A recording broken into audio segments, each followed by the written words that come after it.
ठीक है, चलो देखो अच्छा अब आगे। अवतल दर्पण के द्वारा प्रतिबिंब का किरण आरेख बनाना है। क्या करना है इसमें? देखो सबसे पहले क्या होता है, ये अवतल दर्पण हो गया, ठीक है। इसके ऊपर ऐसे जो लाइनिंग्स होती है पॉलिश कर दी जाती है। क्या होती है? पॉलिश। शीशा देखा है कभी घर में, टूटा वाला, पीछे क्या लगा होता है? शीशे के पीछे पॉलिश लगी होती है। पॉलिश ना लगी हो तो चेहरा नहीं दिखाई पड़ेगा उसमें, ठीक है। देखो ये जो लाइन इससे बीच से जाती है इसको बोलते हैं मुख्य अक्ष। क्या बोलते हैं? मुख्य अक्ष। क्या होता है? मुख्य अक्ष लाइन क्या होगी? मुख्य अक्ष। इसके कुछ नियम हैं। इस पर प्रकाश किरण अगर आती है, क्या होती है? प्रकाश किरण जो मुख्य अक्ष के समांतर होगी। कैसे होगी? समांतर का मतलब होता है समान अंतर, यानी जितनी दूरी यहाँ पर हो उतनी ही हर जगह पर हो, ठीक है। तो समांतर हो गया। जो समांतर होगी वो दर्पण से टकरा करके मुख्य अक्ष को सदैव फोकस पे काटेगी। कहाँ पर काटेगी? फोकस पर। अगर ये रेखा यहाँ से टकराएगी वापस आएगी, तो ये जहाँ पे काटी ये क्या हो गया? फोकस। अगर इसको यहाँ से काट दे तो यहाँ फोकस बना देगी, यहाँ पर से काट देंगे तो मतलब जहाँ भी मुख्य अक्ष को काटेगी वो क्या कहलाएगी? फोकस। कौन सी रेखा? जो मुख्य अक्ष के समांतर गई हो, ठीक है। जो समांतर गई वो टकरा के मुख्य अक्ष को कहीं पर भी काटेगी, वो पॉइंट कौन सा होगा? फोकस होगा, ठीक है। और एक जो दूसरी होती है वो केंद्र से जाती है। कहाँ से जाती है? केंद्र से जाती है। अच्छा ये एफ पॉइंट तो समझ में आ गया कि जहाँ से काटे वो एफ हो गया। अब ये सी क्यों होता है? जो केंद्र वाला है, तो केंद्र समझ लो ये क्या है? दर्पण है ना एक, तो ये किससे? एक गोलीय भाग है, पूरा गोला रहा होगा ना। ये जिसका भी टुकड़ा लिया गया है ये ऐसे ही तो रहा होगा, मान लो ऐसे ही तो गोला पूरा बना होगा। और गोले में क्या होता है? एक केंद्र होता है और केंद्र को सी से दिखाते हैं सेंटर, तो इसीलिए ये पॉइंट क्या ले लिया जाता है? सी। एक पॉइंट क्या लेते हैं? सी लेते हैं, ठीक है। क्योंकि वो क्या करता है, पूरा जो है जो पूरा अवतल दर्पण है, ये अवतल जो लिया गया है तो ये कैसा लिया गया है? एक गोलीय भाग लिया गया है, किसी गोले का टुकड़ा लिया गया है, ठीक है। तो गोले का टुकड़ा ले गया तो गोले का क्या होगा? कहीं ना कहीं केंद्र होगा। होगा कि नहीं होगा? ठीक है। तो देखो एक चीज और जरा समझ लो इसी में, ये गोला होता है, ये क्या होती है? त्रिज्या होती है कि नहीं होती है? हाँ।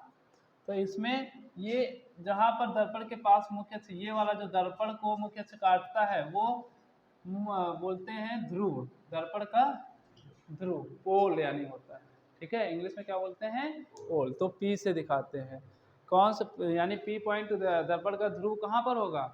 जहाँ पर दर्पण और मुख्य अक्ष जो होगा, ये रेखा जहाँ पर भी दर्पण को काटेगी वो पॉइंट कौन सा होगा? दर्पण का ध्रुव होगा। देखो ये मुख्य अक्ष है, इसने दर्पण को यहाँ पे काटा है तो इसीलिए ये क्या हो गया? दर्पण का ध्रुव हो गया, ठीक है। और जो समांतर होके जाएगी वो फोकस होगा, और फोकस के इधर कहीं ना कहीं एक केंद्र होगा सी। तो देखो यहाँ से ये क्या है? केंद्र है ना, है ना ये। अच्छा ये इतना हटा दो, देखो तो ये क्या हुआ? दर्पण हो गया कि नहीं हो गया? ये इतना, और ये पॉइंट क्या है? पी है ना, ध्रुव है। तो देखो यहाँ से यहाँ तक की दूरी क्या हो गई? आर हो गई। क्या हो गई? आर। आर मतलब त्रिज्या हो गई, यानी सी से पी तक की दूरी क्या हो जाएगी? आर हो जाएगी। जो तुम अब इसका डेरिवेशन किए होगे तो उसमें आर बताया गया कि आर रखा होगा सब जगह पर, ठीक है। सारी दूरियां होती हैं। और ये क्या है? फोकस दूरी है। और फोकस दूरी त्रिज्या की दो त्रिज्याएं होती हैं इसमें। फोकस यहाँ पर एफ आया है, जैसे ये आया है, और यहाँ से यहाँ तक की दूरी आर हुई ना, ये इसमें ये फोकस है आधे पर होता है, यानी जो त्रिज्या होती है इसमें दो फोकस दूरियां होती हैं। कितनी होती हैं? दो। तो फार्मूला इसीलिए आर बराबर क्या लिखा जाता है? 2f फार्मूला होता है। क्या होता है? आर बराबर 2f। ये देखो ना भाई, एफ कहाँ आ रहा है? इसके बीच में ही तो आ रहा है, सी के, सी और पी के बीच में आ रहा है, और सी तक की दूरी आर है, तो आर के अंदर ही तो 2f होंगे। एक इधर एफ हो गया और एक इधर हो जाएगा, ठीक है।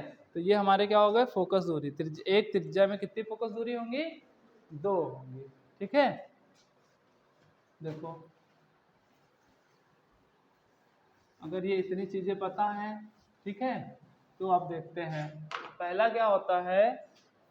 पहला क्वेश्चन है यदि वस्तु हमारी कहाँ पर हो, अनंत पर हो। कहाँ पर हो,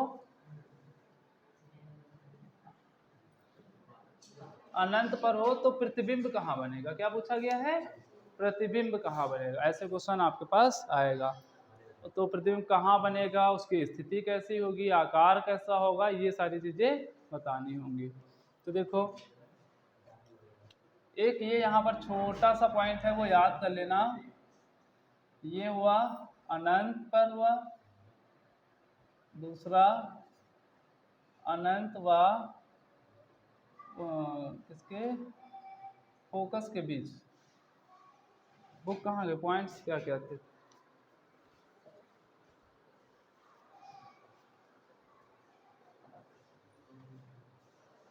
अनंत व केंद्र के बीच, किसके बीच है। अगला पॉइंट क्या आएगा, अनंत व सी से केंद्र हो जाएगा। ठीक है, तीसरा होगा केंद्र पर हो, वस्तु कहाँ रखी हो, केंद्र पर रखी हो। पहला क्या हो सकता है, यदि वस्तु अनंत पर हो। दूसरा वस्तु कहाँ हो सकती है, अनंत व केंद्र के बीच। जरा ध्यान देना, देखो अभी ये बनाया था, एक सी पॉइंट था, एक एफ था, और ये पी पॉइंट था, ऐसे था ना। अनंत का मतलब होता है कोई निश्चित नहीं है, पता नहीं कि कहाँ पर होगा, बहुत अनलिमिटेड, कोई उसकी सीमा नहीं है। तो अनंत पॉइंट हमने मान लिया, इधर कहीं पर भी निश्चित नहीं है। तो देखो एक अनंत पॉइंट इधर हो गया कि वस्तु वहां पर हो सकती है। दूसरी बार में वस्तु कहाँ रख सकते हैं, यहाँ पर रखें अगर, तो ये क्या हुआ, केंद्र, और इधर क्या था, अनंत था। तो अनंत व केंद्र के बीच में आ गई ना वस्तु। तो एक कंडीशन ये हो सकती है। दूसरी क्या हो सकती है, वस्तु कहाँ पर हो, केंद्र पर हो। अब कहाँ हो सकती है, केंद्र पर हो सकती है। ठीक है, तो ये केंद्र वाला हो गया। अगला क्या है, केंद्र व फोकस के बीच में भी तो वस्तु रखी हो सकती है, इसके बीच में। ठीक है, और कहाँ पे रखी हो सकती है, फोकस पर भी हो सकती है, हो सकती है। और कहाँ हो सकती है, फोकस और ध्रुव के बीच में। ठीक है, एक यहाँ पर मान लेते हैं वस्तु ए है, ये B C D E F. ठीक है, अच्छा बताओ ये डी वाली वस्तु कहाँ पे रखी है, हाँ केंद्र व फोकस के बीच में है। बी वाली कहाँ पर है, अनंत व केंद्र के बीच में है। एफ वाली कहाँ पर है, फोकस व पोल के बीच या ध्रुव के बीच में। तो ये वस्तु इतनी कंडीशन होंगी, और इस कंडीशन में हमारा प्रतिबिंब बनेगा। क्या बनेगा, प्रतिबिंब बनेगा। तो अब इसमें 6 कंडीशन हो गई है हमारी। ठीक है, तो अब इनको याद रखना है कि किसमें कहाँ पर कौन सी चीज बनेगी।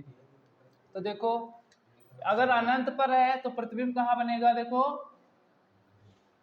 फोकस पर। कहाँ पर, फोकस पर बनेगा। ये तुमको याद होना चाहिए। ठीक है, तो उसके लिए ये ट्रिक है बिल्कुल छोटी सी, सारे याद हो जाएंगे। अनंत पर यदि वस्तु है तो प्रतिबिंब कहाँ बनेगा, फोकस पर। यदि वस्तु फोकस पर है तो प्रतिबिंब कहाँ बनेगा, अनंत पर। ये देखो एरो इधर से भी लगा है इसीलिए। ठीक है, यदि वस्तु कहाँ रखी है, फोकस पर, तो प्रतिबिंब कहाँ बनेगा, अनंत पर। और यदि अनंत पर है तो फोकस पर। अनंत व केंद्र के बीच में है तो प्रतिबिंब कहाँ बनेगा, केंद्र व फोकस के बीच। किसके, केंद्र व फोकस के बीच में बनेगा। और यदि वस्तु केंद्र व फोकस के बीच में है तो प्रतिबिंब कहाँ बनेगा, अनंत व केंद्र के बीच बनेगा। और ये सी वाला इससे कोई मतलब ही नहीं रहा, ये सी पर है तो सी पर ही रहेगा, यहाँ पर है तो यहाँ पर ही रहेगा। ठीक है, अब देखो आते हैं अनंत पर जो है ये वस्तु कैसी होगी, बहुत बड़ी हो, बड़ी दूरी होगी। मतलब कोई हमें पता तो है नहीं कि ये मतलब कहाँ कितनी लंबी है, छोटी है। ठीक है, जो प्रतिबिंब होगा वो कहाँ बनेगा, फोकस। और भी फोकस जो बताया था हमने वो कहाँ पर था, बिल्कुल यहाँ पर लिखा हुआ है ना। तो यहाँ पर वस्तु हमारी बड़ी होगी, क्या होगी, ये किसके लिए है, वस्तु के लिए, किसके लिए? और ये किसके लिए है? प्रतिबिंब। क्या? तो प्रतिबिंब इधर कैसा होगा? छोटा होगा। कैसा होगा? छोटा होगा।